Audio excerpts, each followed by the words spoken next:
majority of the people, 99% of the people elected are not experts in the multi-million dollar life-changing decisions that they have to vote upon. I learned quite a bit about this game, and I'm planning to let everybody know about what that game is and how to run for office and be effective in holding governments accountable. So my name is Matthew A. Pigatt, Pigatt. I'm a leadership coach, and I work with parents and families to prepare their children for college and beyond.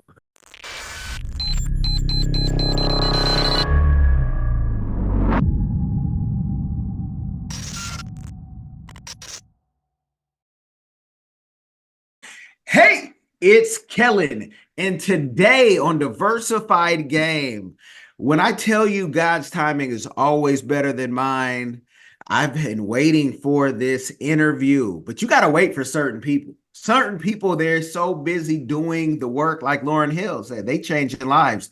This gentleman is really changing lives, and if he allows, you might see it somewhere during this interview. I'm going to have his speech because he is the former mayor of Opelika. And the way he left reminds me of Half Baked, y'all. He left like mic drop. If I could get rid of the corruption, I would. He really is the person you want to run for politics, but he doesn't want to play the game. You guys know a lot of us don't want to play the game who listen to Diversified Game. But I'm going to give you the game because his book, you guys, links will be in the description. You have to get this book, especially if you have children. Learn how you can get scholarships, internships. He did not come with the silver spoon in his mouth back in the 90s. I'd imagine he had a bandana tied around his head at some point. Maybe, he had the typical, what we call urban street look. And he's from South Florida, Opelika, if I remember correctly. So for those of y'all know, that's a city inside of a city, Miami, and it ain't the burbs as of yet. But I got Chief Matthew. What's going on, my bro? From the Miami-Dade Chamber, you see him every Tuesday. Every Tuesday, you see him at every event, and he's helping people. It's never about him. It's all about what he can give. So I'm just happy to have you on here, my bro. How are you doing today?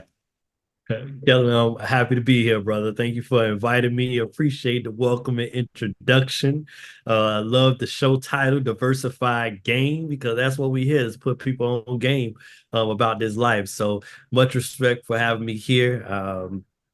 Hey, there was a little correction. I wasn't actually born in Opelika. I was actually born in Liberty City, raised in Miramar. I just bought my home in Opelika, where a lot of my family have lived for decades. And within a few years of me being there, that took over the city and cleaned it up. So that's what I'm here to do. Okay, well, thank you for that correction. Liberty City, GTA. Some of y'all only know Liberty City from GTA, and we know GTA 6 is coming out.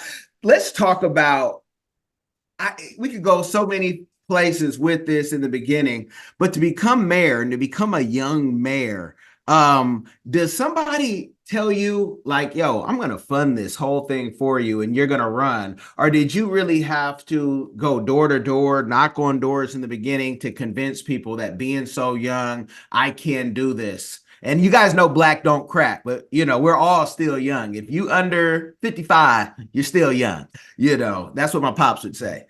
But give us the game on on your political journey. How did you even say I can do this and fund it? So I was a community organizer. I was trained as a community organizer from DART, which is called Direct Action Research Training Institute. And from when I was in college, I did a lot of community organizing. I did one of the largest marches in the school history in regards to the Gen 6, which was like the Trayvon Martin of my time. So I was very engaged in community organizing. And I actually got involved in politics. I was angry. One of the shadow mayors tried me, basically ran up on me in the middle of a commission meeting. Went to three commission meetings and was threatened with going to jail by the police just by asking some questions. I had violations put on my house, the mayor disrespecting me. So I got angry and tried to find others to run for office because I wanted to get all of them out of office. And when I couldn't find anybody, I looked in the mirror and say, why are you over here trying to push others? Like, why not you? And literally on the last day, I filed to run for office. So it wasn't something that I thought about, something that I planned. I've never been one to be interested in politics. I've never been a Democrat or a Republican. I'm always non-party affiliated. Never been involved in any of those things except for SGA when I was on at Morehouse. So when I filed, I was a part of an organization called the 100 Black Men, and these some very well connected men that's been in office, around office, very influential. And I called them up and let them know that I filed to run for office, and to the T, all of them cussed me out. Like, what are you doing? Why overlocker? Just and then they started to wrap around support and got me connected to some people and taught me the game, and that's when I started to fundraise. So when it comes to organizing or getting into office, it's about two things. It really is one. It's about people, but you got to get votes and money. So understanding and being a community organizer, I took time. I raised the money. And this was a small city, so we're talking about 1,600 people. To win the vote was about 1,600 votes. So I think my first election I raised like 20,000, which is more than enough for that type of position, and we got the votes and won by a landslide. So, but I was for commission, so I ran for commission, and then there was an opportunity to completely take over. There was 4 out of 5 seats available if I resigned. So I resigned from commission to run for mayor and bring on the whole team. So that's how I uh, became mayor in a nutshell. Okay. Now I'm going for how you got in and going into the end and why you left, because we hear on the big news stations, we hear it on the YouTube platforms, the corruption and politics. And I've interned on the Hill. I've worked on local campaigns in cities. Um, it is almost out of a movie, right? In certain places. And you're like, how can this even happen? What was it like having to kind of, you didn't call anyone out by name per se, but what was it like to try to be an honest person in a crooked system? Was it an everyday thing, or was it just in the things of, I just couldn't take it anymore because it was one thing too many? Like, how did you basically dropped the mic and was like, I'm done? What was it that's what we want to know? That's what I want the next book to be about. I almost want the names, Matt. I couldn't take this person because they were this, they were that, but give us the game on that corruption in politics, because while you're trying to help people and you're being blocked by, people with their old ways, old crooked ways. So there's an ancient saying called "as above, so below," and what goes on in the streets happens also in the boardroom. So when it comes to being involved in politics, most corruption, let me first of all, most corruption is legal. So nepotism, a lot of this stuff, most corruption is legal. And then the idea of corruption has to be legally prosecuted. So in order for something to be formally called corruption, number one, the somebody has to file a complaint. Two, the police have to, or whatever body has to investigate it. They decide to investigate it. Then they have, once it is investigated, they have to say they want to file some type of charge and take it to the attorney's office, or turn it over to FDLE or whatever the prosecuting authorities are. That prosecutor's office then has to say they want to take the case and then assign people to actually prosecute it. Then once they prosecute it and say they're going to prosecute, they have to go before a judge, and a judge and the jury they have to present the evidence in order to do so. So there's a long line of things in order to deem something actual corruption. Um, but at the end of the day, most of us and in general, as human beings and people, believe corruption is just dishonesty, not doing the due diligence and not focusing on the fun. So there's a lot of different reasons, countless reasons why at the time and you got to understand the role of being an elected official, especially a mayor. You are the representative, the face of the government. No matter what goes on, you are the face of it. You are the leader. So it is on you. So it doesn't matter if somebody steals hundreds of thousands of dollars as an employee, which happened under while I was there. That's on you. It doesn't matter if people are hiring those that don't qualify and are basically getting paid literally tens of thousands, if not hundreds of thousands of dollars over years. That's all on you. So, as the elected representative of the government, like not of the people, of the government, that is, I am the face.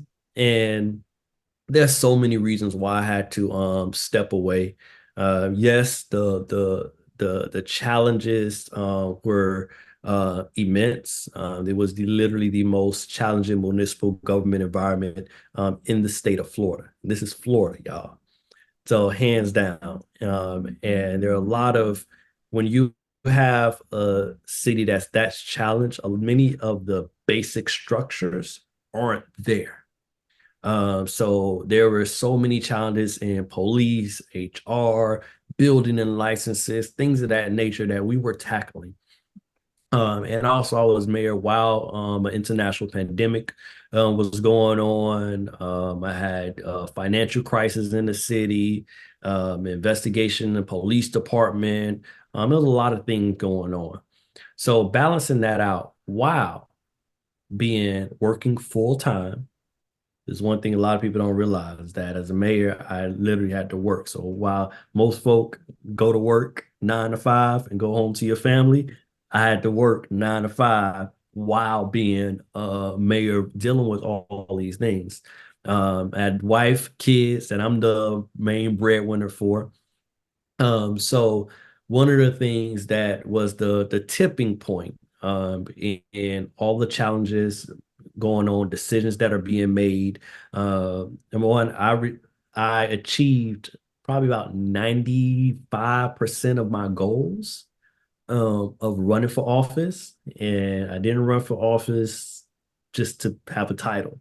I ran for office to make some changes to fix some of these potholes. 95% of the potholes are fixed. To change up the police. We changed the chief of police, deputy police, all those. We got millions of dollars in infrastructure. Changed a lot of, paved all of these roads. When I first got in, we had 19 pump stations. 18 of them weren't operating up to standard. We fixed almost all of those. So a lot of my goals were accomplished, but there were a lot of challenges in providing for my family. I came in as a single man, but then I had a wife and kids, and it got to a point to where the internal politics made it to where they took health care from my wife and kids Hmm. in the middle of a pandemic. Uh, and well, towards the tail end of the pandemic. And after that, I was like, this this isn't worth it. Like I, I have to provide. Like I'm the one that needs to put food on these people. I'm the one that need to make sure they have health care. So I had to literally go to work and put in work to provide for my family. So the reason why I left it in that particular way is because there were some things that needed to have a light shined on them. There are some plans that we put in place to ensure that the infrastructure, the parks, recreation, many other things moved. And we were under financial oversight by the state of Florida. We had a couple of people already investigating our offices, and I wanted to make sure that those that were there had a very watchful eye on them. So I wanted to bring attention to the level of corruption that was going on and make it clear about the reasons why I left and the accomplishments that we had. So instead of putting in just a quick letter like most folk would have to do when they have to move on, I wanted to make it clear and let the people know that this is what's going on, this is what needs to happen, and also let them know that hey, I learned quite a bit about this game, and I'm planning to let everybody know about what that game is and how to run for office and be effective in holding governments accountable. So I know that's a long story, but No, that's what we cover, no, right? but tell it. This is, it's like Larry King style. I'm listening to the story. This is where we want to get the game from you. How easy, two-part question, how easy was it for you to fix the things like the potholes and say, this is simple. We're going to do it like this and do that. We'll find the people, we have the talent. And then also, how easy is it to go left if you wanted to be a join the corruption? And I say that, and I want to make it clear why I'm asking that, because I'm on apps like Autopilot where I'm following Nancy Pelosi's trades, right? I'm watching what the politicians do always when they move, and trying to see, like, what do they know? Why are they doing that? So how easy was it to fix the problems? And how easy would it have been to say, you know what, I'm gonna pad my pocket and go make a fortune, like many politicians try to do? So number one, it's not easy to solve the solutions. So that's one, but it's extremely easy to join the corruption. The reason why is that majority of our elected officials do not know what they're deciding upon and doing. Majority of them are not reading the legislation that is passed before them. They're unaware of the details about how to get potholes done, how to balance a budget. You got to understand when someone is elected to office, they're making multi-million dollar decisions on a wide range of topics that they are not experts in. We're not experts in HR and how much or what type of health benefits that hundreds of employees should have. We're not experts in zoning and what type of a building should go where. We're not experts in parks and recreation and what type of should be gates, iron gate or open gate or the times. Majority of those, literally majority of the people, 99% of the people elected are not experts in the multi-million dollar life-changing decisions that they have to vote upon. So there are a lot of staff that ideally are in place in order to help with those decisions. So the elected officials are then trying to take, and when you're on the agenda, literally, when you're making these multi-million dollar decisions, there may be like 10, 20 things on these very different topics that you're voting upon. And your yay or nay approves or disapproves these things. So it's very easy just to go up there and just say yes, yes, yes, yes, yes, yes, yes, yes, yes, yes, yes. And the when you say child, when people are just voting yes, yes, yes, yes, yes, the no is the power of an elected official. So whenever someone votes no, that's where you want to look at. That's where you want to see because that means they took a stand. And you want to know why and get into those details because those no's are the power. So it's easy because you can get elected often and just continue to vote yes. And then as you continue to vote yes, you staff people will celebrate you. You'll get to go on these events and they'll put your picture on these events. They do all the work for you because you're the yes person. So you can go out and do these events, these Thanksgiving food drives and all these things, and people think you're doing work. When in reality you're just passing whatever goes by. So majority of the corruption isn't the politicians, it's the staff. And that's the part that a large folk don't really get. And we can't expect unless we, and this is one of the things I think is strongly encouraged, we need to educate and train people on how to be leaders in these government on these different topics. There is very little training that elected officials get to make, like literally, I didn't receive any training before I made multi-million dollar decisions. At every job that we do, there's a training period where the people, the company tell you, this is what you do, this is how you do it, this is why you do it. As elected official, you don't get that. The majority of elected office, you're just handed some of the rules and guidelines. You may take an ethics training on certain things, but not on understanding HR, not on understanding foreign policy, not understanding all these different things, and then to get that guidance. So So that's why the system is so challenging. So that's the part about the corruption in terms of uh getting things done. And I saw you had a question, so I'll no, no, go. I'll pause from there. no. Finish, please finish. So let's take one issue, these potholes. All right. So the potholes were it took literally 3 years for me to start moving on these potholes. It took about 5 for a lot of it to get done. And that had to happen once I got in power. So I was pushing when I first got elected to office, I was one of out of 5. And they wouldn't did anything for me.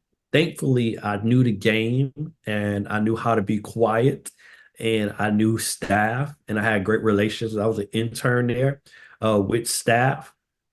So I would talk with staff and literally behind the scenes talking to the pushing out my vision because this is as an elected official, you don't have the ability to direct staff. You can't direct them, but they listen to your words because they want to appease you. So during those commission meetings, when you have those agenda briefing meetings, you speak your opinion. And if they believe you have power or they like you, they will start to move in that direction. So I took the time to do that very like clearly. I would do that. So first we had to identify all the potholes in the streets. We had to do a study on that. Once it was identified, then we had to identify what were the tools we need. I found that we needed a pothole truck to get a lot of this stuff done. We needed the money allocated and a budget to do so. And it didn't start getting done until I won and basically brought on a whole new team. That's when the potholes started to get done. And then every single meeting, I would ask for a report on where these potholes were because staff is going to give that pushback.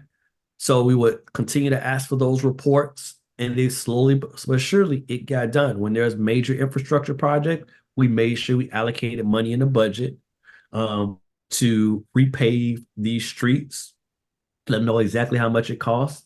And then you just literally had to constantly push to get it done. But you got to have the power of 3 out of 5, the majority, to make sure that moves forward. And also a city manager and staff on board to make it happen. So there's a lot of challenges in getting things done because you got to move a whole government institution. These are people that actually do the work. We as elected officials don't do the work. It's the staff that do the work. Mm.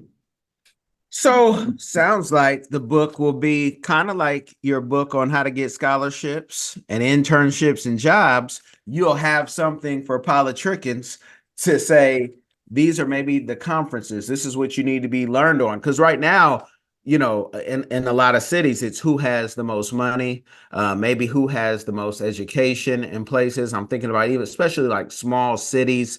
Will you ever write such a thing or have a course, because you can tell it from a firsthand basis of, this is what we could use training as, you know, people who are making the decisions for the community. Of course, of course. It took me 10 years to write that book on the academic hustle. I'm hoping that this book is a lot quicker.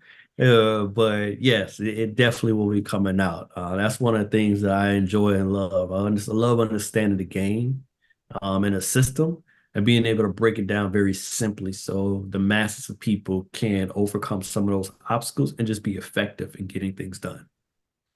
And that is a key word, effective. We see a lot of young people in various cities across I'm going to run for an office. And they think that once they get there, poof, they get the magic pen and become a dictator. And, we have politicians at the highest level who, yeah, they live right down the street. They want to be dictators. They want to get in the office and they want to say, this is the way we're going to do it because I said so. How do you humble yourself in all your leadership? Because even when writing a book like this, or even what you do with the Miami-Dade Chamber, and for everything you do, you have a very pleasant presence.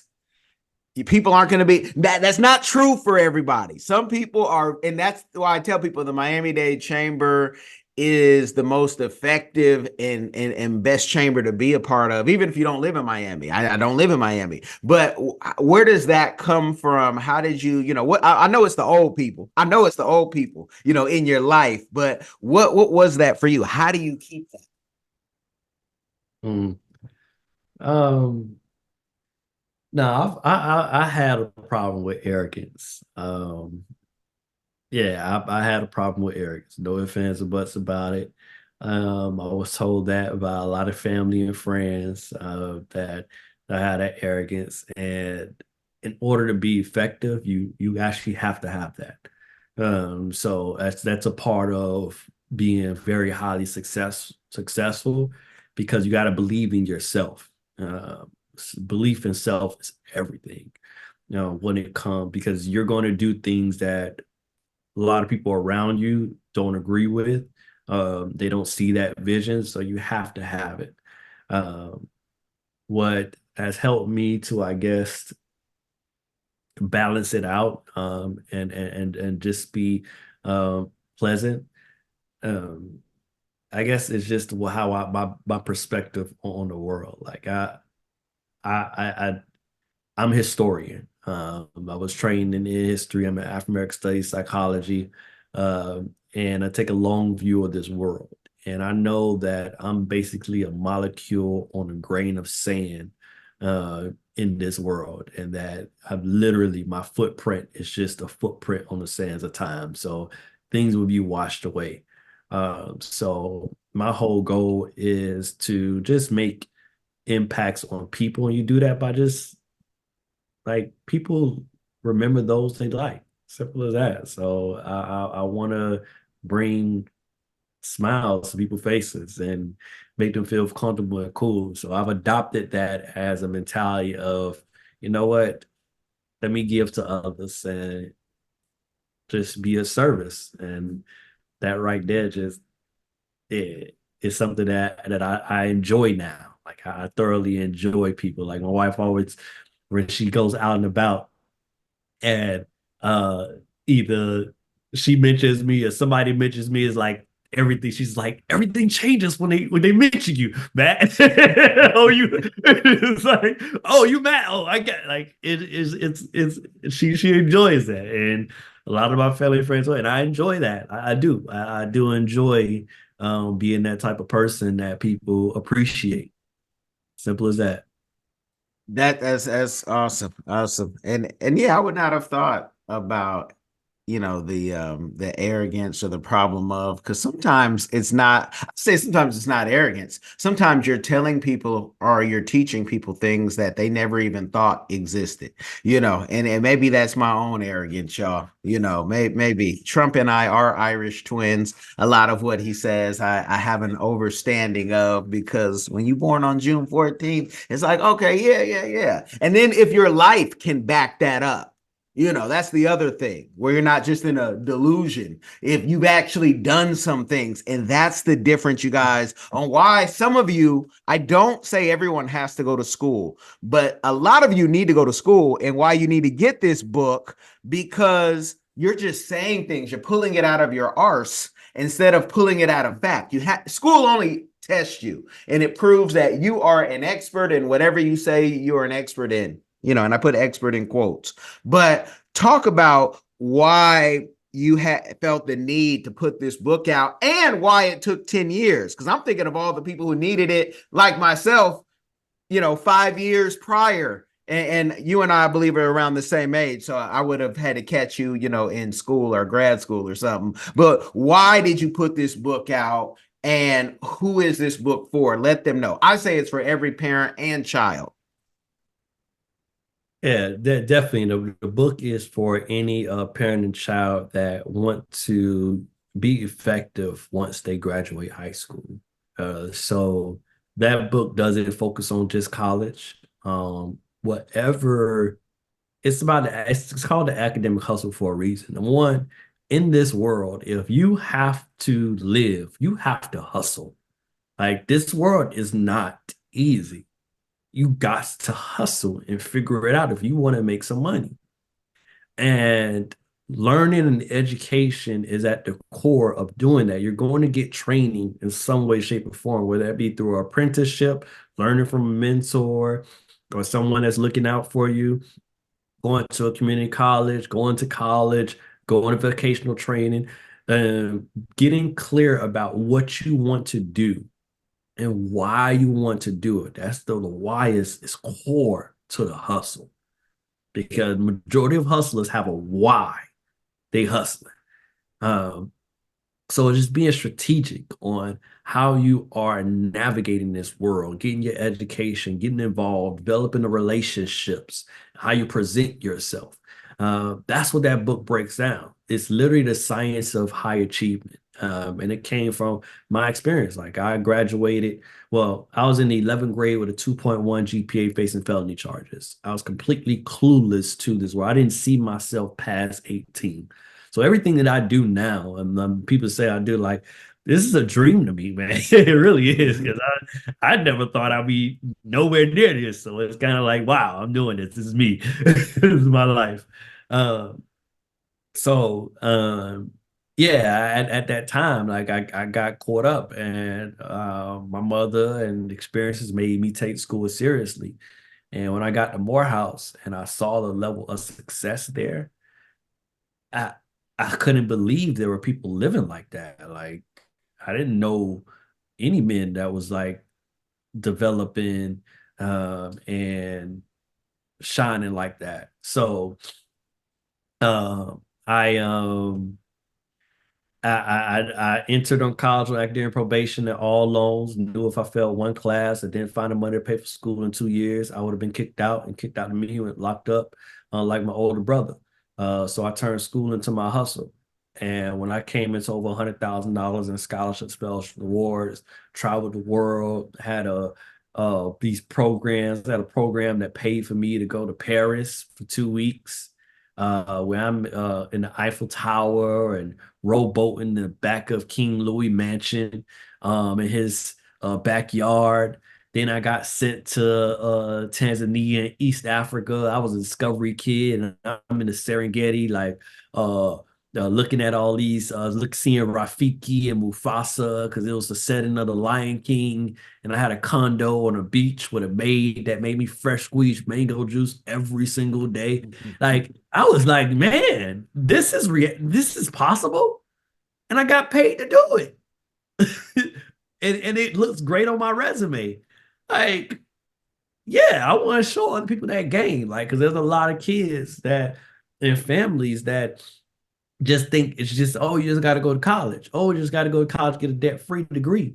Nah, like there's so much more to this academic hustle, and I wanted to share that and show that game and put people others on. And at the end of the day, we need more professionals.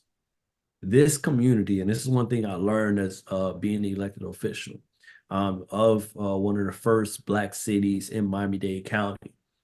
We need professionals that can have a steady stream of income, that can donate to campaigns, that can serve in these roles.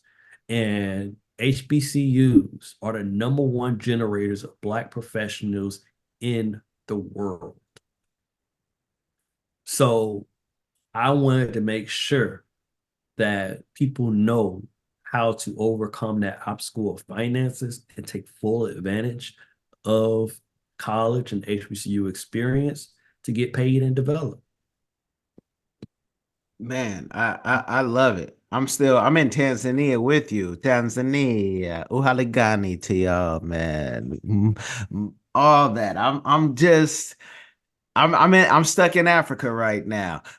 Talk about that African experience. Since you put the ring of the ding ding, you know how to get me. I'm gonna talk about it as a proud Sierra Leonean and Cameroon. You know how we're tied in. I'm gonna tame my tongue on that. Not gonna let y'all know all the game, but talk about that Africa. You talked about, you had your maid. You talked about the 2.0, go from 2.0 to having maids. I had a 1.9 and I had a fast 40 though, and I had a great mother and a great God. But talk about that African experience a little more, because when I talk about it, I think people think, oh, Kellen, that's just you. And that's just because you're out the box, living in your own world. It's not. Everybody who goes to Africa that does not go as a missionary or military that I know has a great experience. As long as you have a great mind and an open mind, I'll say that too. Come with the nasty attitude, yeah, you gotta go. Tira la puerta. But talk about that, please, so they can get it from more than just me and all the other guests I've had on here.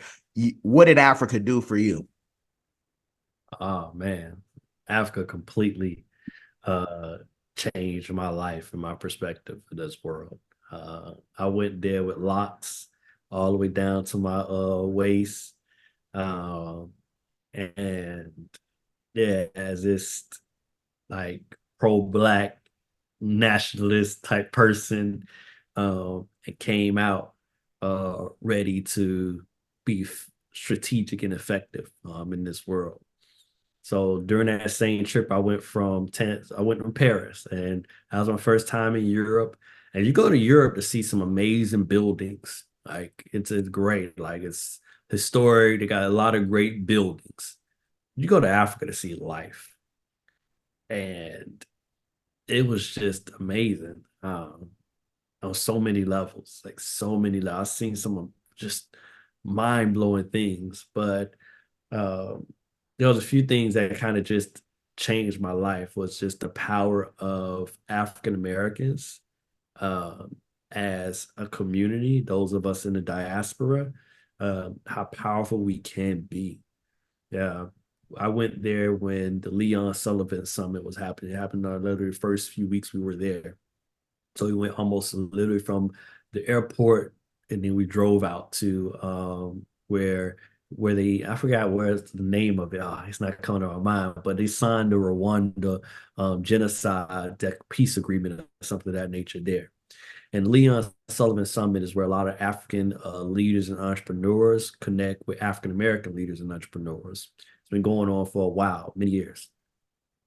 And I had a crazy experience where I went to a panel called Youth Activism in Africa. And me being an activist, the moderator was Frank Ski from V103 in Atlanta.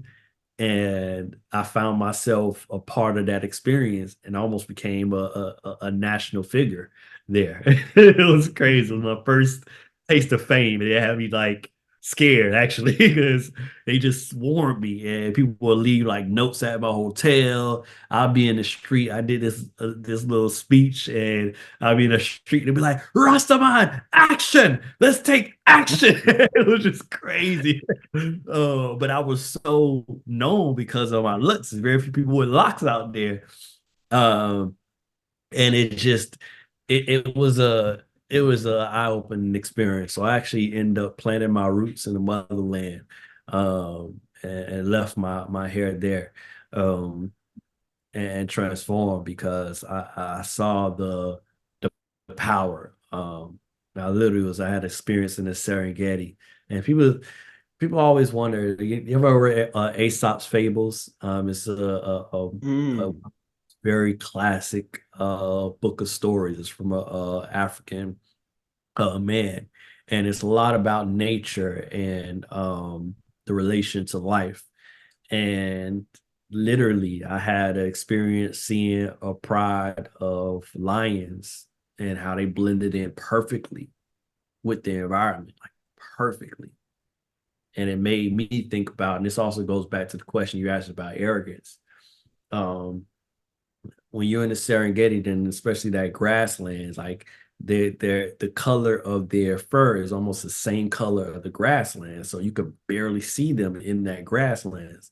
And I'm like, man, the king of the jungle blends in perfectly with the environment. And you will only see him when he's ready to pounce. And when he pounces to provide food for his pride. And his pride is his family. Like that's what the actual the wife and kids and all of that whole pack is called a pride. I was like, you know what? Here I am being wearing all this blackness on my shoulders and all that. I mean, got my locks, standing all out. And the lion, the king of the jungle, can be extremely effective by blending in perfectly. And they pounce for his pride, his family. So that has been the core of how I move now. It's like it's time to be effective, and we pounce when we are ready, and we do that for our family and our community. So yeah, that's what Africa gave me, man. I love it. I love it. And you guys, when people are talking about these experiences or even mentioning books, ASAP Fables, so y'all have read it too, some of it, The Tortoise and the Hare. Y'all got a piece of it. Go write these things down, share it with your kids, share it with somebody so they can get the game too. And then, of course, you tell them, come check us out because this is the place where we're giving these stories. It's not about how much somebody has, but what they've, that journey is such a beautiful thing. Because you know why this helps, Matt?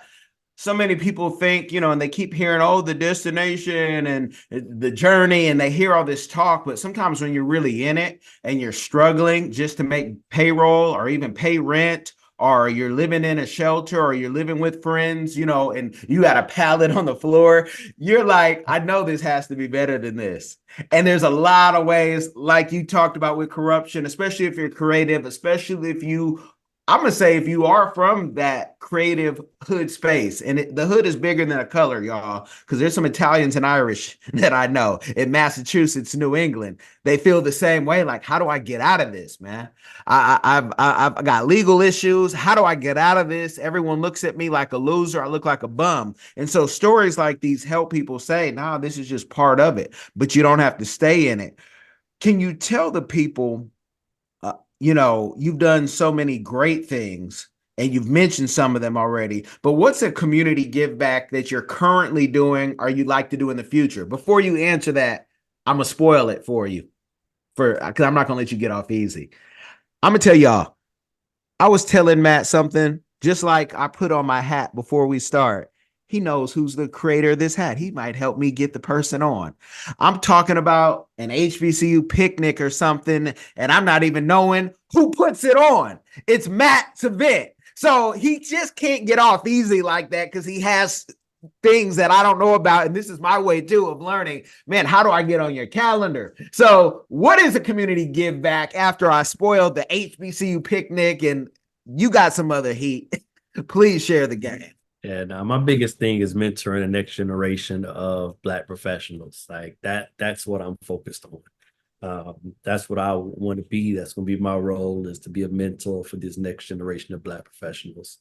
And the number one generator of Black professionals are HBCUs. So I'm developing and really scaling. We got an HBCU scholarship community on Facebook group that probably by the end of this year will reach 10,000 members.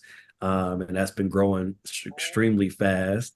And also we have the HBCU picnic, which has become the largest HBCU picnic in the nation and the largest Black professional event in South Florida.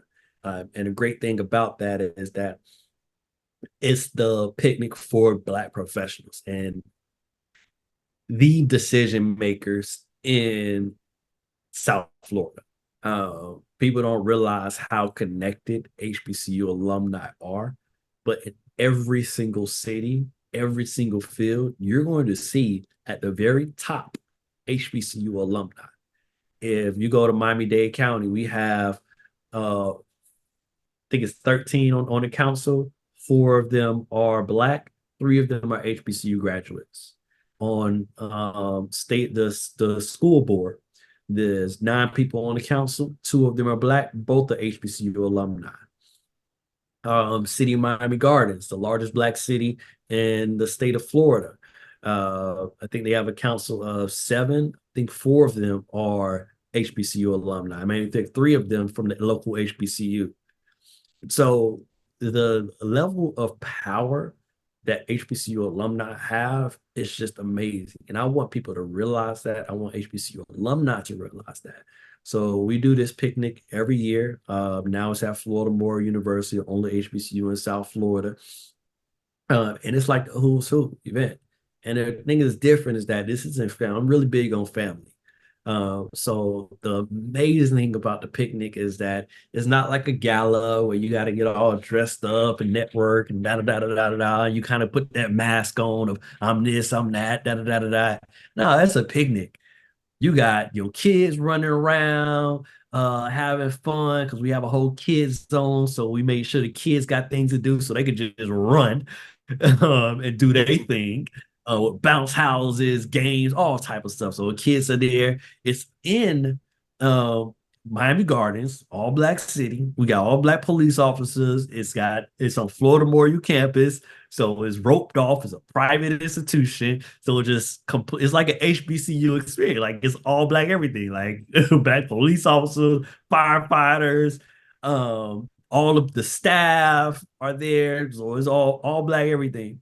And then you have your grandma there, great grandma, great auntie, and many of us went to different HBCUs. So it's different from going to like an alumni picnic where it's just your alumni.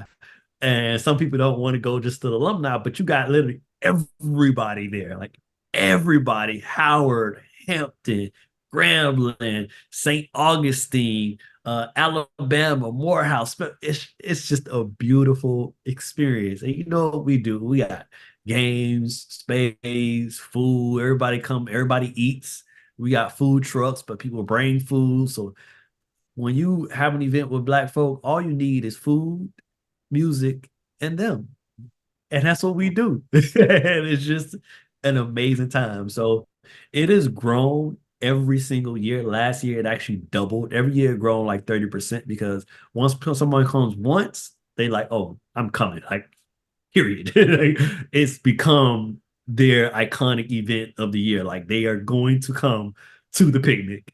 And it's just great because you see some of the most powerful and influential people in South Florida there just chilling, relaxing, hanging out, talking stuff, reliving those memories. Because some of us went to school and we went to go homecoming to visit our cousin and all those other areas, and everybody's there. So it's a beautiful experience, man. Something that I just love putting together.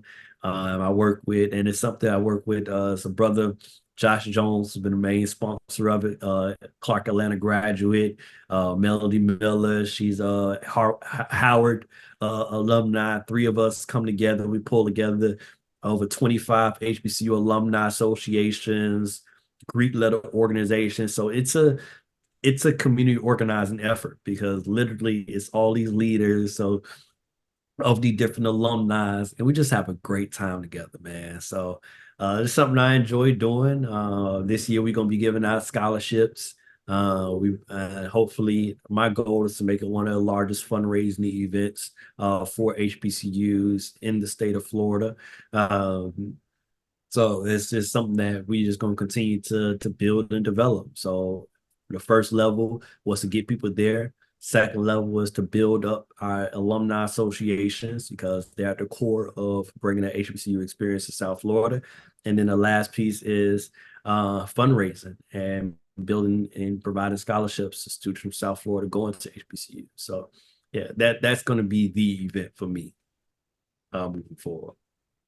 And if you guys want more information on it, links in the description, but you could put, HBCU picnic, you'll see Eventbrite and the different sites where you can find out and follow. I was a little sad that I couldn't go to the last one because I had it laid out, but Grambling had called. And when your wife has a dream and you get to book her to do her thing, and share her experience, I couldn't. I just in a tight bond, but I love this, and I had my Grambling alumni folks out there.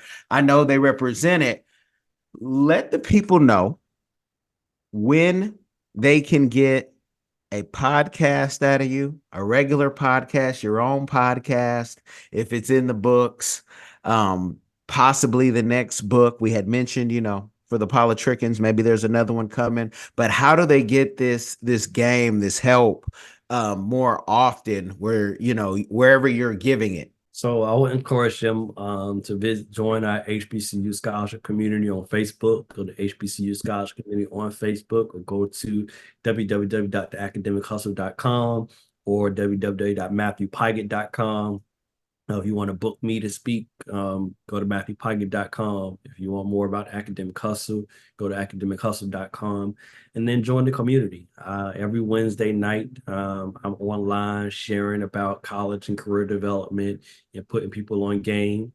On Tuesdays for Miami-Dade Chamber of Commerce, I bring together 40 to 60 business owners to help them develop and scale their business. So yeah, I'm very reachable. So just reach out and we're here. And this is real game you can use. This isn't Airbnb plays and Turo plays and AstroTurfing. This is something that you can say, oh, I can do this. Anybody can do this.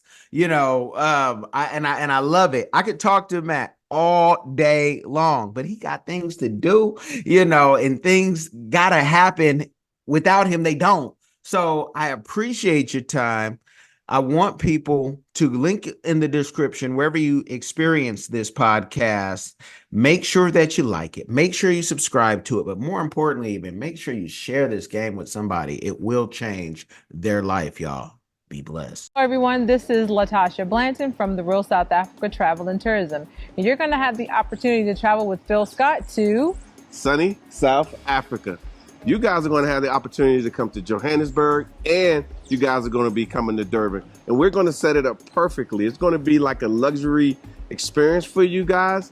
At the same time, you're going to be getting some culture. And of course, you're going to get an opportunity to talk to Phil, hang out with Phil, and get his views on Africa and South Africa. You're also going to get an opportunity to explore the lifestyles here that are available in South Africa. And we're going to do all that for you in an amazing 10 days. We do hope that you go to the website and book, because we do look forward to seeing you here. Absolutely. Our website is therealsouthafrica.com. Go there, scroll down. You'll see a picture of Phil, and just go ahead and book there. So we'll see you here in what we like to call sunny South Africa. Are you tired of the rat race in America? Are you ready to visit the motherland to relax and rejuvenate? Are you ready to explore all that Africa has to offer? Then check out the brand new Diversified Game Academy course, Prepare for My First Trip to Africa. Are you worried about being able to afford the trip? We got you. We will show you how to travel either on a budget or as a baller. Learn how to stress the value of the USD. Did you know that 100 United States dollars is worth over 1,000 South African rand, or 10,000 Kenyan shillings, or 54,250 West African CFA? Are you worried about taking your kids? Get the game from Kellen Cash, a bona fide world traveler, having traveled to almost 20 countries, several of those in Africa. Get the game on taking your kids on their first trips. Learn how to find the best tickets, get the visas, and plan your own adventures in Africa. Don't let Eddie Murphy have all the fun. Plan your own coming to Africa trip starring you, produced by you, and featuring you. If you are ready for a life-changing experience, sign up for our course today, Diversified Game Academy. Get prepared and purchase at diversifiedgame.com.